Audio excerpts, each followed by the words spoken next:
आज तक रेडियो सुनता है सारा जहां।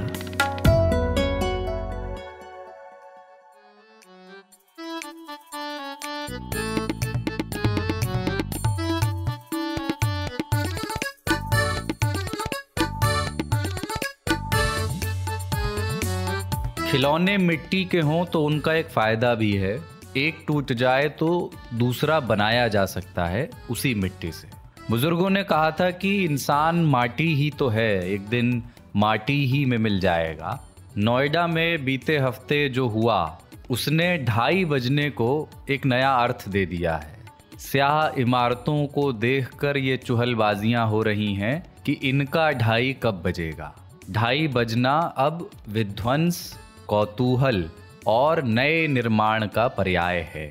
दफ्तरों में भी लोग एक दूसरे का 2:30 बजा देना चाहते हैं और 2:30 बजे से 1 घंटे से भी ज्यादा ऊपर हो गया है। आज शुक्रवार का दिन है जब हम लोग रिकॉर्ड कर रहे हैं 3 ताल का 99वां एपिसोड कमलेश ताऊ, पाणिनी बाबा और कुलदीप सरदार के साथ। जय हो, जय हो, जय हो, जय हो।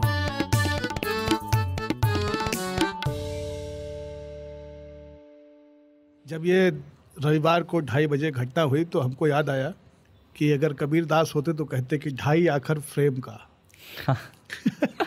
ये 2:30 जो है ना, ये फ्रेम में था। ये फ्रेम में नहीं था, ये फ्रेम में था। तो 2:30 आखिर फ्रेम का। लेकिन कथा पूरी जो है वो वही है, विध्वंस और सृजन की। सारा मुझे ना उसमें बाबा वहाँ मंदिर बनेगा, बहुत भव्य मंदिर बनने वाला है वहाँ पे। उसमें ना मुझे मजा आया। वो तो फुटेज जो थी वो थी, पर उसमें जो एडिटिंग से ना पूरे प्रोसेस को रिवर्स किया गया। हाँ, कि वो गिर चुका है, नहीं हुआ टीवी पे, तुरंत उसको उससे आ गया वाओ कि ये देखो, ये देखो 2 मंजिल इकट्ठा एक साथ ऊपर जा रही है, देखो देखो। उसका ना वो पुर्जा जुड़ रहा है और वो जो बम फूट के बाहर निकला था वो वापस अंदर। कैमरे जो है ना क्रिकेट मैच में यूज होते हैं, वो मोशन वाले कैमरे, वो स्पेशल जो है मंगाए गए थे, बल्ला से टकराई है कि न्यूज कवर करने के लिए। वहां पे जब देखते हैं ना कि वो कैसे बॉल एकदम पीछे चली जाती है, तो वैसे जॉक किया जाता है उनको। LBW वाले के लिए नहीं होता, ऐसे बार बार रिवर्स करके देखा था कि बल्ला छुई है कि नहीं। अरे बिल्डिंग में एकदम ट्विन टावर कौन रखा था, हमको समझ में नहीं आया कि सुपरटेक वाले नहीं रखा था। मतलब थे तो छोटे बड़े टावर। जिस दिन से लोगों ने ट्विन टावर बोलना शुरू किया उस दिन से उसके गिरने की संभावना बढ़ गई। बहुत पनौती नाम है वो।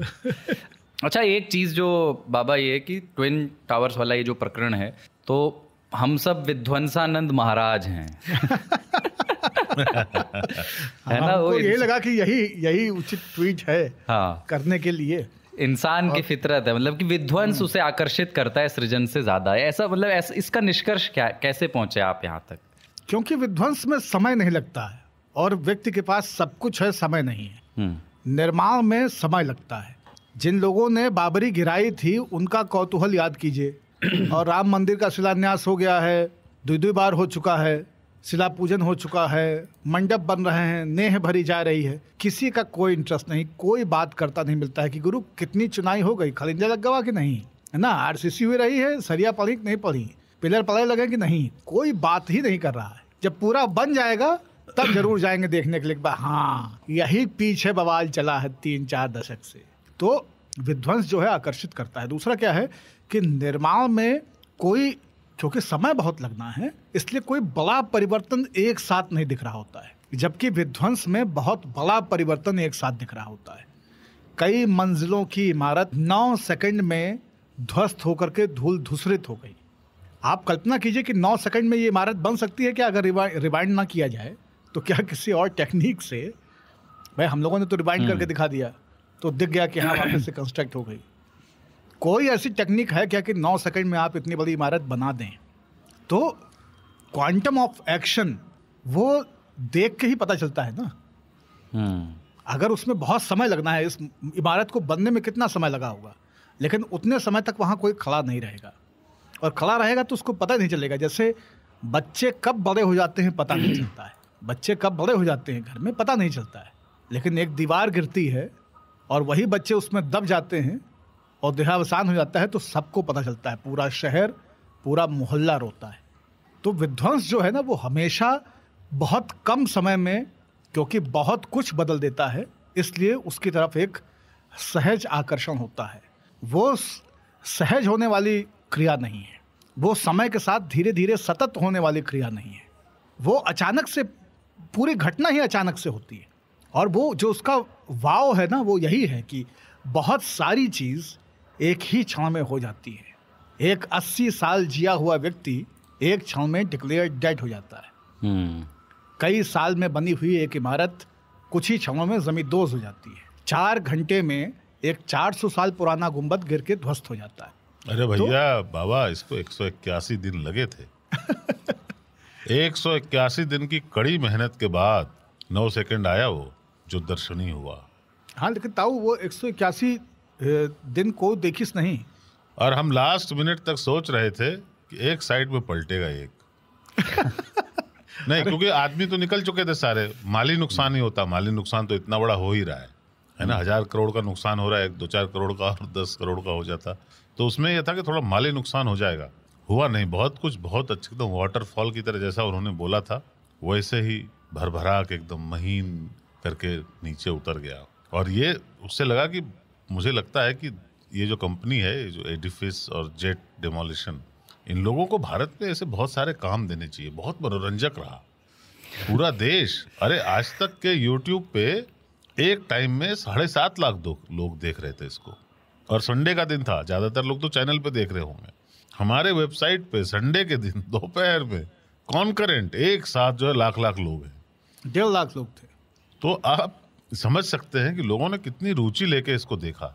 वो तो नोएडा पुलिस का आप कहिए कि उन्होंने पूरा ब्लॉक कर दिया रास्ता, नहीं तो पिकनिक स्पॉट हो जाता वो, छल्ली सब बिकता वहां पे। और करनाल और अंबाला से लोग आते गाड़ी लेके पूरा डोलची वोलची में सैंडविच पैक करके बैठ के देख। आए भी थे आगरा से, एक रियाज साहब आए थे अपने 5 बरस के पोते के साथ, उनके इंटरव्यू चले हैं, वो उनका पोता देखना चाहता था गिरते हुए विध्वंस। ऐसी ही मानसिकता तो आगे चल के क्या कर देती है। उस शाम ना मैंने गज़ल सुनी, गज़ल नहीं मतलब उस शाम मैंने अजीज़ मियाँ को सुना, मतलब वो है उसमें वो कहते हैं कि आशियाना बनाना मेरा काम है। क्या बात। कोई बिजली गिराए तो मैं क्या करूं। हाँ, लेकिन आप सोचिए कि क्या मैंने सुनी, दबा के चल दिए।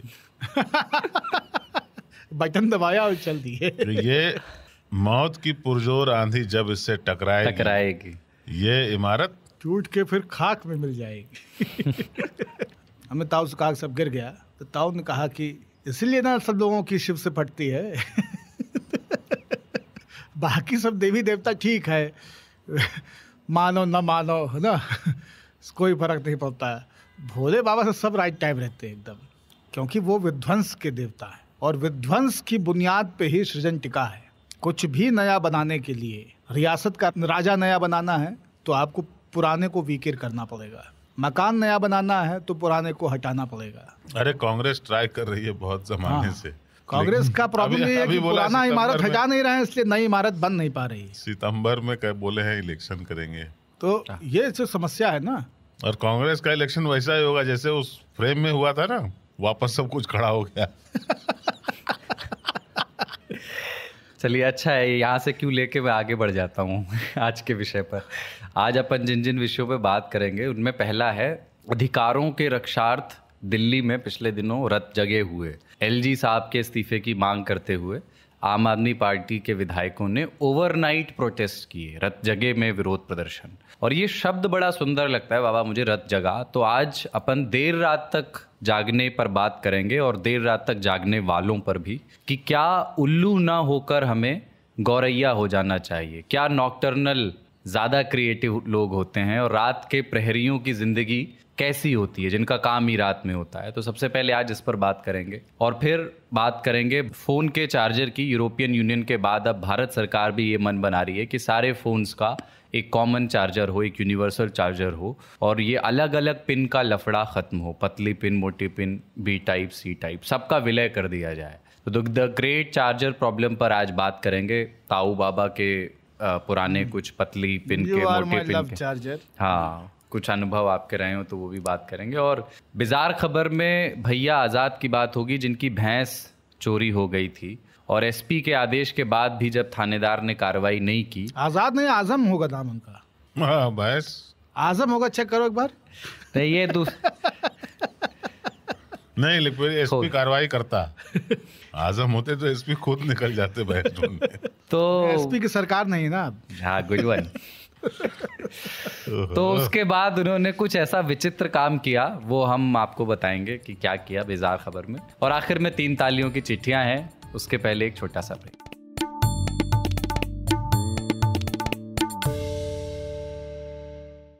कोई यहाँ आवाज का जादूगर है तो कोई लिखावट की दुनिया का बेताज बादशाह। किसी का राजनीतिक गलियारों में रसूख है तो किसी को खेल जगत में महारत हासिल है। विलन भी हैं, कभी माफिया की शक्ल में तो कभी अंडरवर्ल्ड डॉन बनकर। सुनिए नामी लोगों के कई सुने अनसुने किस्से नामी गिरामी में, हर सोमवार आज तक रेडियो पर।